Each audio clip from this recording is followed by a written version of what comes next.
अस्सलाम वालेकुम, welcome back to my YouTube channel.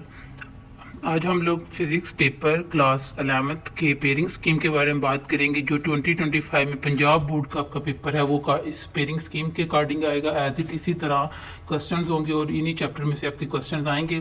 तो अगर आप ये पेयरिंग स्कीम को फॉलो करते हैं तो आपका पेपर 100% यानी कि ठीक हो सकता है। 85 में से 85 मार्क्स आ सकते हैं। आपको क्वेश्चन नंबर 1 है, उसमें आपके पास एमसीक्यूज होते हैं। क्वेश्चन नंबर 2 जो है आपका यानी कि सेक्शन नंबर 1 उसमें शॉर्ट क्वेश्चन होते हैं और वो टोटल 3 क्वेश्चन होते हैं यानी कि 3 पोर्शन बने होते हैं। क्वेश्चन नंबर 2, क्वेश्चन नंबर 3 और क्वेश्चन नंबर 4। जो क्वेश्चन नंबर 2 होता है उसमें टोटल आपके 12 मार्क जो शॉर्ट क्वेश्चन होते हैं और आपने 8 करने होते हैं। जब क्वेश्चन नंबर 3 होता है उसमें भी 12 शॉर्ट क्वेश्चन होते हैं, आपने 8 करने होते हैं। और जो क्वेश्चन नंबर 4 होता है उसमें टोटल 9 शॉर्ट क्वेश्चन होते हैं, आपने 6 करने होते हैं। तो इसी तरह जो आपका क्वेश्चन नंबर 2 है वो 16 मार्क्स का, क्वेश्चन नंबर 3 भी आपका 16 मार्क्स का और क्वेश्चन नंबर आपका जो आता है 4 वो 12 मार्क्स का। इन टोटल 6 क्वेश्चन करने हैं। इसके बाद सेक्शन नंबर 2 आपका आता है, उसमें टोटल मार्क्स 24 होते हैं। लॉन्ग क्वेश्चन आपको 5 दिए जाते हैं, 5 में से आप लोगों ने 3 करने होते हैं।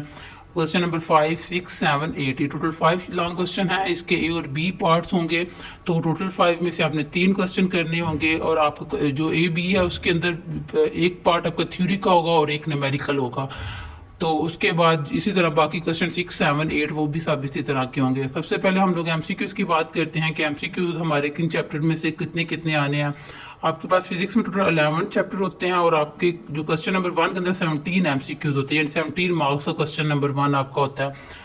उसमें आपके पास जो चैप्टर नंबर 1 है उसमें से 2 एमसीक्यूज आते हैं, चैप्टर 2 में से भी 2, चैप्टर 3 में से भी 2 एमसीक्यूज आते हैं, चैप्टर नंबर 4 में से 1 आता है, 5 में से 2 एमसीक्यूज, 6 में 1 एमसीक्यूज, 8 में भी 1, 9 में 2 एमसीक्यूज, इस तरह 10 में भी 1 एमसीक्यूज और जो 11 है उसमें भी 2 एमसीक्यूज आते हैं। तो ये टोटल 17 एमसीक्यूज हैं जो 17 मार्क्स का आपका क्वेश्चन नंबर 1 होगा कि आपके हर एक चैप्टर में से कितने कितने एमसीक्यूज आते हैं। तो इसलिए आपको सारे चैप्टर शॉर्ट के लिहाज से कंसेप्चुअल करने पड़ेंगे ताकि आप एमसीक्यूज अटेम्प्ट कर सकें।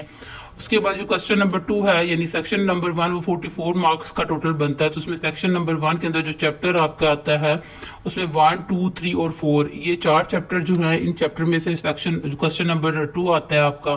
जैसे चैप्टर नंबर 1 में से आपके 4 शॉर्ट क्वेश्चन होते हैं और जो आपका चैप्टर नंबर 2 है उसमें से 3 होते हैं और चैप्टर नंबर जो 3 है उसमें भी 3 एमसी शॉर्ट क्वेश्चन आते हैं और चैप्टर नंबर 4 में से 2 शॉर्ट क्वेश्चन आते हैं। अगर आप इसमें से 3 चैप्टर भी कर लेते हैं यानी कि 1, 2, 3 भी शॉर्ट के लिहाज से कर लेते हैं तो आपका पेपर अटेम्प्ट हो जाएगा। यानी कि आपके टोटल ये जो 10 क्वेश्चन बनते हैं ये हो जाएंगे। इसमें से 2 आपके ऑप्शनल यानी कि एक्स्ट्रा क्वेश्चन भी 2 अटेम्प्ट हो जाएंगे। अगर आप इसके साथ 1, 2 और 4 भी कर लेते हैं तो तब भी आपका पेपर पूरा यानी कि 8 क्वेश्चन आपके कंप्लीट सॉल्व हो जाते हैं। अगर एक चैप्टर कोई भी आप स्किप कर देते हैं शॉर्ट के लिहाज से तो आपका ये पोर्शन सॉल्व हो जाएगा। उसके बाद क्वेश्चन नंबर 3 जो आपका है वो चैप्टर नंबर 5, 6, 7 और 8 में से आता है। 5 में से 4 शॉर्ट है। अब आपका चैप्टर नंबर 5 और चैप्टर नंबर 1 जो है इन दोनों में से 4 शॉर्ट आते हैं, ये ज्यादा इंपॉर्टेंट है। अगर आप ये भी कर लेते हैं तो 4 क्वेश्चन तो आपके दोनों शायद सेक्शन में अच्छे से सॉल्व हो जाते हैं। उसके बाद आप 6, 7 और 8 7 और 8 में से 3 आते हैं। ये 2 चैप्टर कर लें, यहाँ पे 6 वाला और 5 और 7 कर लें तब भी आपके टोटल 8 क्वेश्चन सॉल्व होने के बाद एक्स्ट्रा क्वेश्चन भी सॉल्व हो जाते हैं। इस तरह क्वेश्चन नंबर 4 जो है वो 9, 10 और 11 में से आता है। तो इसमें तीनों चैप्टर में से 3 शॉर्ट क्वेश्चन आते हैं। तो कोई से भी 2 शॉर्ट के लिए ऐसे कर ले तो आपका 6 नंबर का पेपर अच्छे तरीके से, ये 6 जो शॉर्ट क्वेश्चन है ये अच्छे तरीके से सॉल्व हो जाएगा। यानी कि 12 मार्क्स का पेपर आपका सॉल्व हो जाता है। और नेक्स्ट आपको जो सेक्शन नंबर 2 है उसमें टोटल मार्क्स 24 होते हैं आपके पास। यानी कि आपका एक क्वेश्चन जो है वो 8 मार्क्स का आता है। यानी कि उसमें से एक आपका पार्ट ए जो थ्योरी वाला होता है वो 5 मार्क्स का होता है, जो आपका न्यूमेरिकल वाला होता है वो 3 मार्क्स का होता है। तो इसमें टोटल 8 नंबर का आपका क्वेश्चन है एक, और आपको 3 क्वेश्चन करने तो टोटल 24 क्वेश्चन आपके हो जाते हैं, मार्क्स हो जाते हैं। अब जैसे क्वेश्चन नंबर 5 है, इसमें जो आपके चैप्टर ऐड है वो चैप्टर नंबर 2 और 3 है। अब ये चैप्टर नंबर 2 और 3 में से ये कोई कंपलसरी नहीं होता कि कौन से चैप्टर में से थ्योरी आएगी और कौन से चैप्टर में से न्यूमेरिकल आएगा। अब आपको ये दोनों चैप्टर 100% थ्योरी और न्यूमेरिकल के लिहाज से करना पड़ेगा। ये चेंज हो जाता है, कभी थ्योरी 2 में से आ जाती है, कभी 3 में से आ जाती है, इसी तरह कभी 3 में से थ्योरी आती है या न्यूमेरिकल जो है आपका 3 में से आ जाता है, कभी 2 में से आ जाता है। अब इनके सारे न्यूमेरिकल और थ्योरी अच्छे से करनी पड़ेगी, जो आपका पार्ट ए और पार्ट बी होगा। इसी तरह क्वेश्चन नंबर 6 जो है उसमें भी चैप्टर 4 और 8 दोनों ऐड हैं, तो उसमें थ्योरी आपकी जो है वो चैप्टर 4 में से भी आ सकती है, 8 में से भी आ सकती है। थ्योरी हमेशा 5 मार्क्स की होती है और न्यूमेरिकल 3 मार्क्स का होता है, तो जो न्यूमेरिकल है वो 4 8 दोनों में से भी आ सकता है। इसके बाद जो क्वेश्चन नंबर 7 है वो आपका ए और बी पार्ट चैप्टर नंबर 5 और 7 में से आता है, तो उसमें भी आपकी थ्योरी में भी 5 में से आ जाए, मे बी आपकी 7 में से आ जाए, और न्यूमेरिकल में भी आपका 5 में से आ जाए, मे बी आपका 7 में से आ जाए, दोनों में से किसी एक में भी आ सकता है। तो ये हम नहीं कर सकते कि हम एक चैप्टर थ्योरी के लिए ऐसे कर लें और एक न्यूमेरिकल के लिए ऐसे कर लें। हमें ये कंप्लीट चैप्टर जो हम सिलेक्ट करते हैं 3 क्वेश्चन के, वो हमें सारे चैप्टर अच्छे तरीके से करने पड़ेंगे with numerical and theory also, दोनों चीज़ें इकट्ठी साथ करनी पड़ेंगी। फिर आपका क्वेश्चन नंबर 7 5 और 7 में से है। क्वेश्चन नंबर 8 आपका जो है वो 6 और 11 में से है।